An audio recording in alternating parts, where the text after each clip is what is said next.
Reserve बँकेचे governor Shaktikanta Das पत्रकार Good परिषद morning. घेत आहेत. थेट जाऊयात. I am speaking to you amidst extraordinary circumstances. Normally, when I address the media, we hold a regular press conference. But now, due to the need for social distancing and the precautionary steps which we are required to take, all of us, I decided to address the media.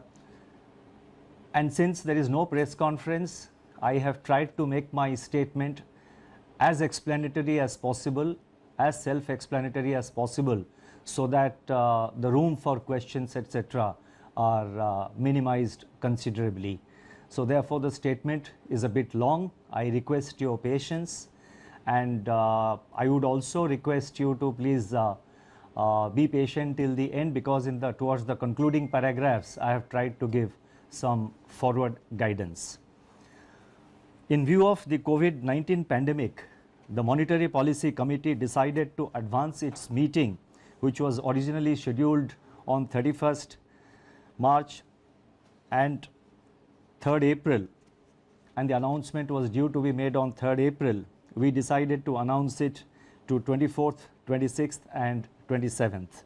Accordingly, the MPC met on 24th, 26th and 27th March and undertook a careful evaluation of the current and evolving macroeconomic and financial conditions, and of course the outlook.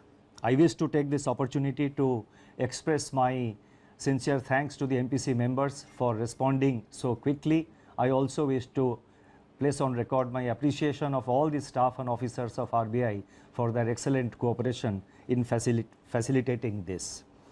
After extensive discussions, the MPC voted for a sizable reduction in the policy repo rate and for maintaining the accommodative stance of monetary policy as long as necessary to revive growth, mitigate the impact of COVID-19 while ensuring that inflation remains within the target. While there were some differences in the quantum of reduction, the MPC voted by a 4-2 majority, that is by a 4:2 majority, to reduce the policy repo rate by 75 basis points to 4.4%. I repeat, the rate cut decision is 75 basis points, and accordingly the repo rate stands reduced from 5.15% to 4.4%. Simultaneously, the fixed rate reverse repo rate, which sets the floor of the liquidity adjustment facility, that is the LAF corridor, was reduced by 90 basis points. I repeat, 90 basis points to 4%, thus creating an asymmetrical corridor. The purpose of this measure relating to reverse repo is to make it relatively unattractive for banks to passively deposit funds with the Reserve Bank, and instead to use these funds for on-lending to the productive sectors of the economy. It may be recalled that during the month of March so far, the banks have been parking close to rupees 3 lakh crore on a daily average basis under the reverse repo, even as the growth of bank credit has been steadily slowing down. This decision and the advancement of the MPC has been warranted by the disruptive force of the coronavirus. It is intended to, 1, mitigate the negative effects of the virus, 2, to revive growth, and above all, number 3, to preserve financial stability. We are living through an extraordinary and unprecedented situation. Everything hinges on the depth of the COVID-19 outbreak, its spread and its duration. Clearly, a war effort has to be mounted and is being mounted to combat the virus, involving both conventional and unconventional measures in a continuously battle-ready mode. Life in the time of COVID-19 has been one of unprecedented loss and isolation. Yet, it is worthwhile to remember that tough times never last. Only tough people and tough institutions do. In the recent period, Reserve Bank has been in action on a daily basis with efforts to alleviate financial stress, build confidence and keep the financial system sound and functioning. And we have taken a number of steps over the last 1 month or so since the conclusion of the last MPC meeting. In my statement, I have listed out the measures which have been taken. For the sake of time, I am not reading it out. Once the statement is uploaded, I think those who are interested can have a look at it. Let me assure that the Reserve Bank is at work and in mission mode, monitoring the evolving financial market and macroeconomic conditions and calibrating its operations to meet any need for additional liquidity support as well as to undertake other measures as may be warranted. It is our effort to ensure normal functioning of the markets, nurture the impulses of growth and preserve, I repeat, and preserve financial stability. Incidentally, we have in RBI quarantined 150 members of our staff and service providers together with the IT facilitators and the entire IT facility as a part of our business continuity plan. The plan was prepared and executed in a matter of days. The MPC noted that global economic activity has come to a near standstill as COVID-19 related lockdowns and social distancing are imposed across a widening swath of affected countries. Expectations of a shallow recovery in 2020 from 2019's decade low in global growth have been dashed. The outlook is now heavily contingent upon the intensity, spread and duration of the pandemic. There is a rising probability that large parts of the global economy will slip into recession.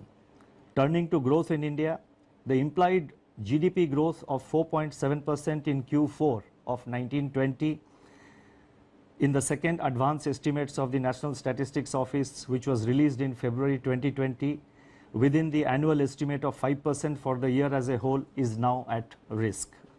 As regards the outlook for 2021, apart from continuing resilience of agriculture and allied activities, most other sectors of the economy will be adversely impacted by the pandemic, depending upon, I repeat, its intensity, spread and duration.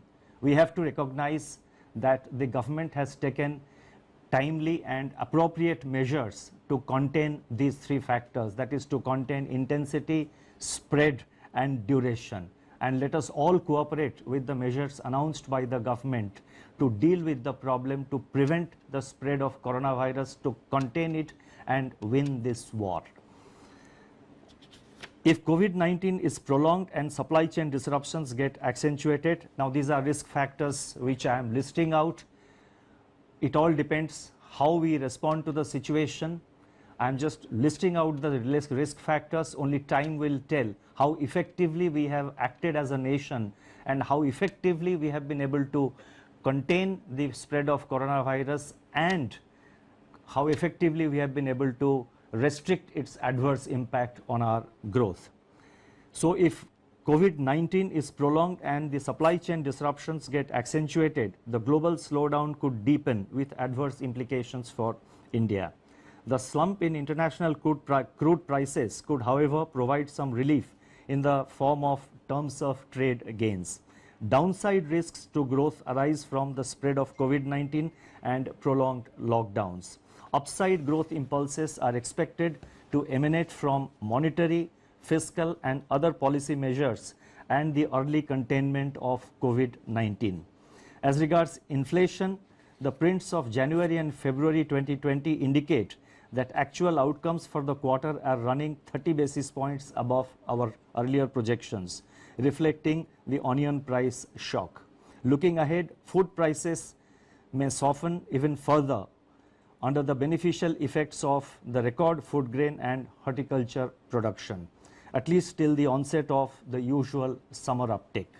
Furthermore, the collapse in the crude prices could work towards easing both fuel and core inflation pressures depending on the level of pass-through to the retail prices. As a consequence of COVID-19, aggregate demand may weaken and ease core inflation further. Heightened volatility in financial markets could also have a bearing on inflation. Given this heightened volatility, unprecedented uncertainty, and extremely fluid state of affairs, projections of growth and inflation would be heavily contingent on, as I earlier said, the intensity, spread, and duration of COVID-19. Precisely for these reasons, the MPC decided to refrain from giving out specific growth and inflation numbers because the situation is fast changing and the outlook is extremely uncertain. In fact, this kind of uncertain outlook has never been seen before. And as I mentioned earlier, I would again like to repeat that if we, all of us, every citizen, every person who lives in this country, if we follow the rules, if we follow the advices given by the government and other authorities, then as a country we should be able to win this war against COVID-19, in which case much of the worries that we have in our growth outlook would get considerably reduced. The MPC noted that macroeconomic risks both on the demand and supply side brought on by the pandemic could be severe. The need of the hour is to do whatever is necessary to shield the domestic economy from the pandemic. The Government of India has yesterday announced a number of measures which are expected to provide relief to various disadvantaged sections of the society. The MPC further noted that the Reserve Bank has taken several measures to inject substantial liquidity in the system. Nonetheless, the priority is to undertake strong and purposeful action in order to minimize the adverse macroeconomic impact of the pandemic. It also underscored the need for all stakeholders to fight against the pandemic. Banks and other financial institutions should do all that they can to keep the credit flowing to the economic agents which are facing financial stress on account of the isolation that the virus has imposed. Market participants should work with regulators like the Reserve Bank and the SEBI to ensure the orderly functioning of markets in their role of price discovery and financial intermediation. Strong fiscal measures are of course critical to deal with the situation. To summarize, COVID-19 stalks the global economy and the outlook is highly uncertain and of course negative. Several nations are battling its exponential contagion. Countries are shutting down to prevent being sucked into a kind of black hole. Authorities all over the world are mobilizing on a massive scale to fight an invisible assassin. India has locked down economic activity and financial markets are under severe stress. Finance is the lifeline of the economy. Keeping it flowing is the paramount objective of the Reserve Bank of India at this point of time. The time has therefore now come for the Reserve Bank to unleash an array of instruments from its arsenal to staunch and mitigate the impact of COVID-19, revive growth and above all preserve financial stability. The aggregate action and stance of MPC provides a befitting launching pad. In turn, the configuration of initiatives unveiled in the Statement on Development and Regulatory Policies, which I am now going to spell out, amplify the MPC's decision and leverages on it as well. Accordingly, it is appropriate that the MPC's decision and the other actions which I am now going to elaborate upon should be regarded as a comprehensive package with force multipliers.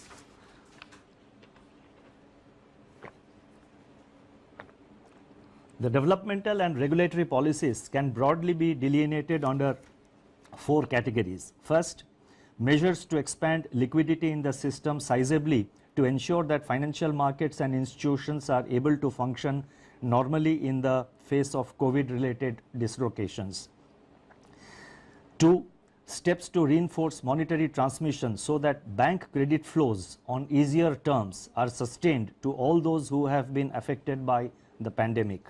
3, efforts to ease financial stress caused by COVID-19 disruptions by relaxing repayment pressures and improving access to working capital. And 4, endeavor to improve the functioning of markets in view of the high volatility experienced with the onset and spread of the pandemic. I would announce them in broadly three sections. The first section relates to liquidity measures. A multi-pronged approach comprising both targeted and system-wide liquidity provision has been adopted to ensure that COVID-related liquidity constraints are eased. The first announcement relates to targeted long-term repo operations, TLTRO. Let me elaborate further. Large sell-offs in the domestic equity, bond and forex markets have intensified redemption pressures. Liquidity premia on instruments such as corporate bonds, commercial papers and non-convertible and debentures have surged. Financial conditions for these instruments, which are used inter alia to access working capital in the face of the slowdown in bank credit, have also tightened. To mitigate the adverse effects on the economic activity leading to pressures on cash flows across sectors, the Reserve Bank will conduct auctions of targeted long-term repos of up to 3-year tenor of appropriate sizes for a total amount up to rupees 1 lakh crore at a floating rate linked to policy repo rate. Liquidity availed under the scheme by the banks has to be deployed in investment grade corporate bonds, commercial paper and non-convertible debentures over and above the outstanding level of their investments in these bonds as on March 25, 2020. Eligible instruments comprise both primary market issuance as well as secondary market purchases, including from mutual funds and non-banking finance companies. Investments made by the banks under this facility will be classified as held to maturity HTM even in excess of 25% of the total investment permitted to be included in HTM portfolio. Exposures under this facility will also not be reckoned under the large exposure framework. The first auction of rupees 25,000 crores under this arrangement will be conducted later today. The relevant notification in this regard is being issued separately. The second announcement under the liquidity measures includes cash reserve ratio, CRR.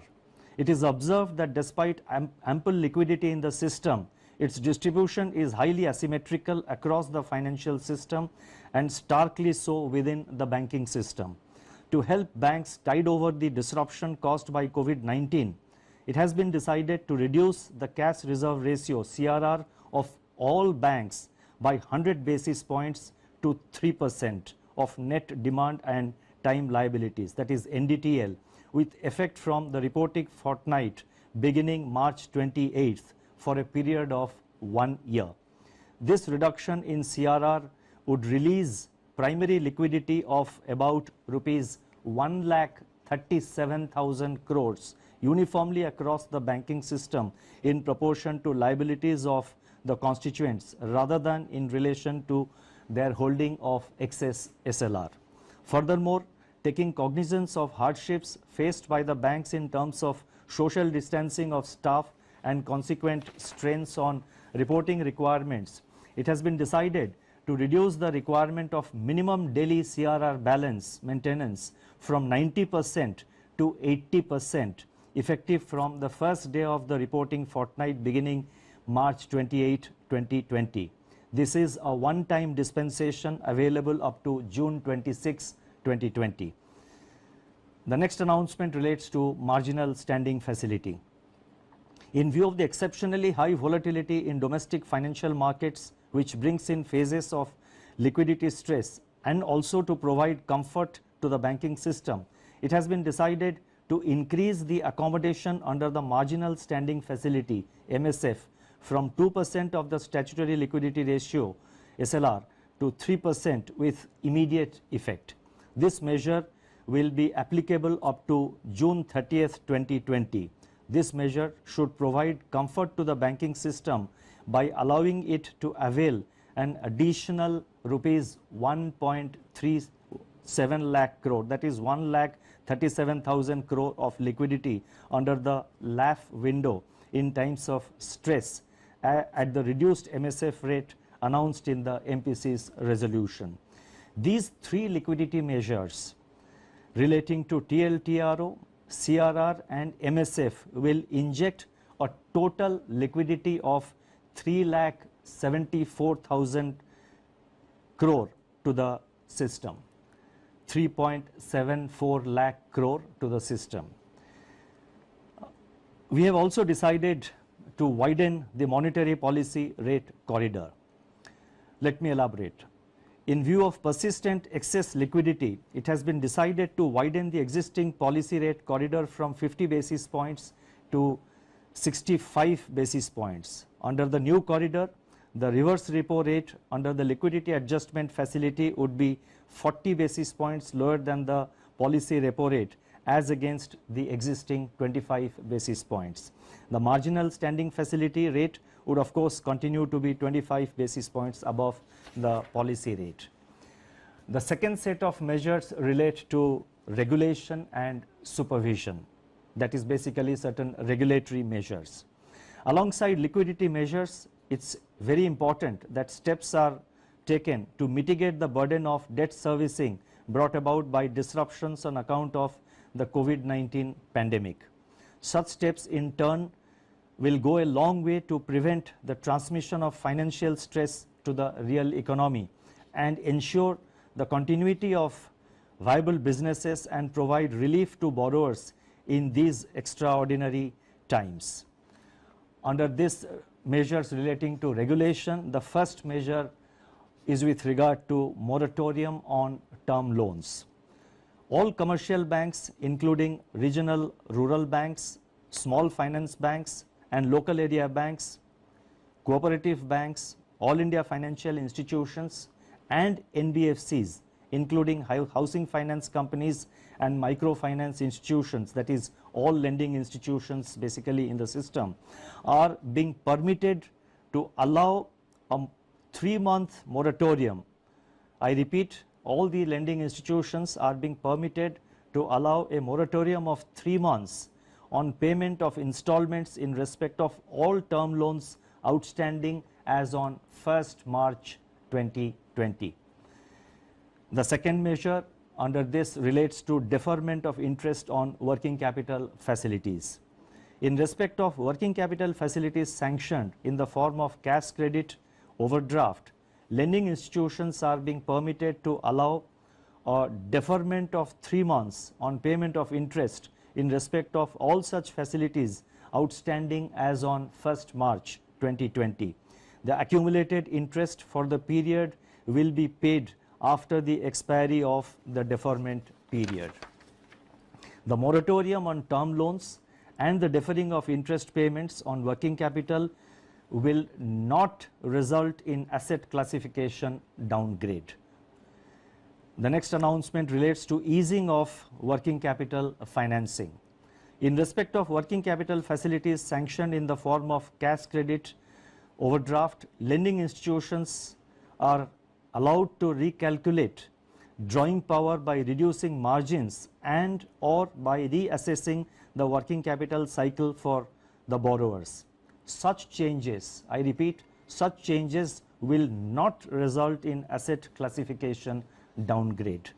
The moratorium on term loans, the deferring of interest payments on working capital and the easing of working capital financing, which I just announced, will not qualify as a default for the purpose of supervisory reporting and reporting to credit information companies by the lending institutions. Hence, there will be no adverse impact on the credit history of the beneficiaries. The next announcement relates to deferment of implementation of Net Stable Funding Ratio, NSFR. The Net Stable Funding Ratio, which reduces funding risk by requiring the banks to fund their activities with sufficiently stable sources of funding over a time horizon of 1 year in order to mitigate the risk of future funding stress, was required to be introduced by the banks in India from 1st April 2020. It has now been decided to defer the implementation of NSFR by 6 months to 1st October 2020.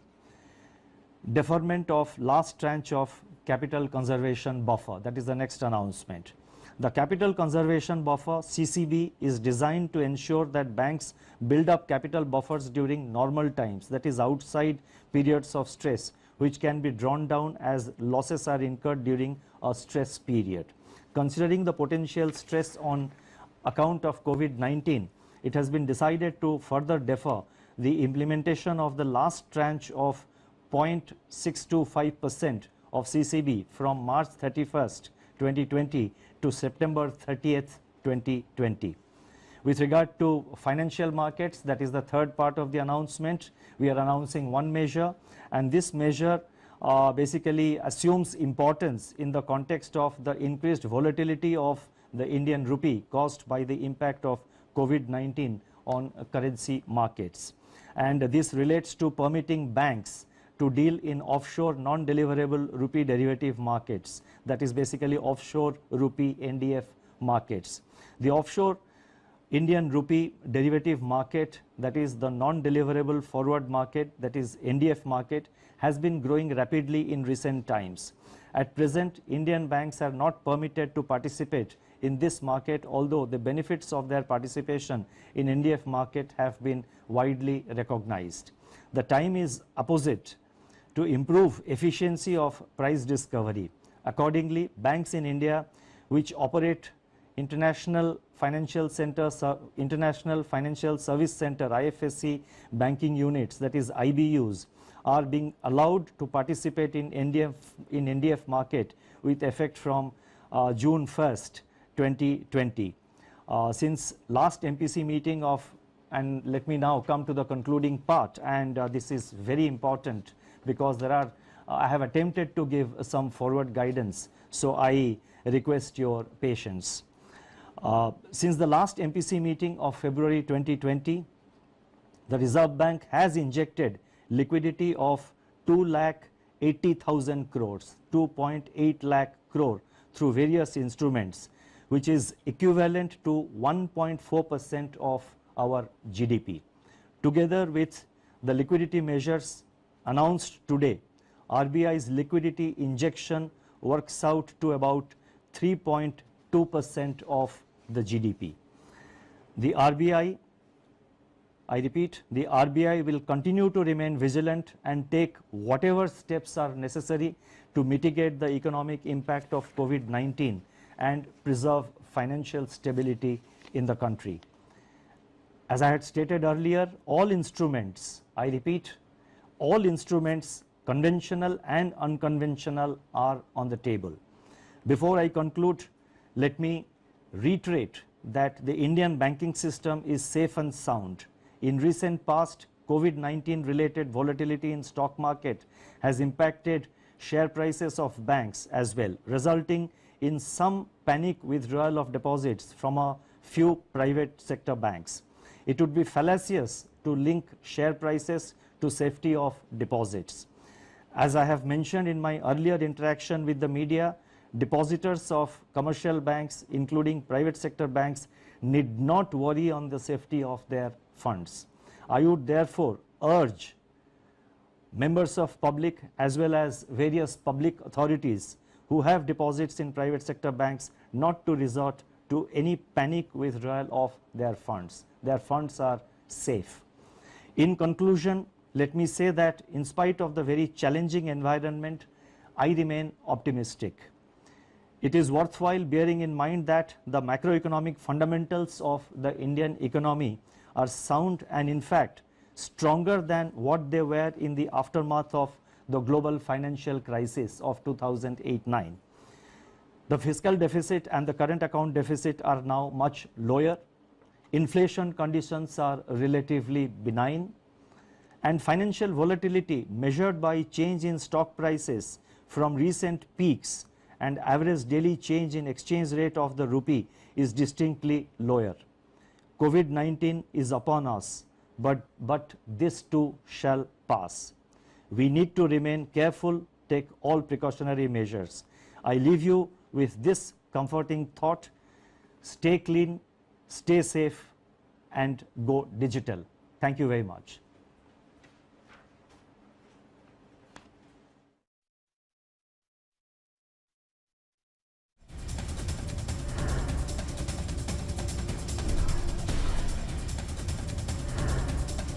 Reserve बँकेचे governor Shaktikanta Das यांनी आता नुकतीच पत्रकार परिषद घेतली आणि जागतिक मंदी जर हा धोका वाढला तर येण्याची शक्यता असं त्यांनी म्हटलंय. पण महत्त्वाचं भारतासाठी हे आहे की त्यांनी रेपो रेट आणि रिव्हर्स रेपो रेटमध्ये कपात केलेली आहे आणि अल्पमुदतीच्या कर्जावरच्या व्याजदरात सुद्धा घट झाली. आता कर्जावरचा व्याजदर हा 5.15 वरून 4.40 इतका झालेला आहे. कर्जाची वसुली 3 महिने स्थगित करण्याचा बँकांना सल्ला देण्यात आलेला आहे. व्याजदरात घट झाली आहे त्यामुळे नक्कीच EMI सुद्धा कमी होणार आहेत. ही सर्वसामान्यांसाठी मध्यमवर्गीयांसाठी अत्यंत महत्त्वाची गोष्ट आहे, कारण व्याजदरात घट झालेली आणि व्याजदरात घट होणं म्हणजेच EMIची रक्कम सुद्धा कमी होणं. अनेक क्षेत्रांना अर्थातच या कोरोनाचा हा आर्थिक फटका बसलेला आहे, पण भारताची अवस्था ही इतकी खिळखिळी झालेली नाही. आर्थिक मंदीच्या काळात सुद्धा आपण तरुण गेलोय, त्यामुळे यापुढे सुद्धा आपण नक्कीच तरुण जाऊ असा आशावाद त्यांनी व्यक्त केलेला आहे. आणि कठीण काळ येतो आणि जातो, कठीण काळ जातो पण कठीण माणसं आणि कठीण संस्था टिकून राहतात असा सुद्धा शक्तिकांत दास म्हणालेले आहेत. पण सगळ्यात महत्त्वाचं म्हणजे व्याजदरामध्ये घट झालेली आहे आणि कर्जावरच्या व्याजदरात घट झाली, त्यामुळे सर्वसामान्यांना एक दिलासा मिळालेला आहे. कोरोना विरोधातल्या लढ्यामध्ये RBIची ही मोठी घोषणा होती.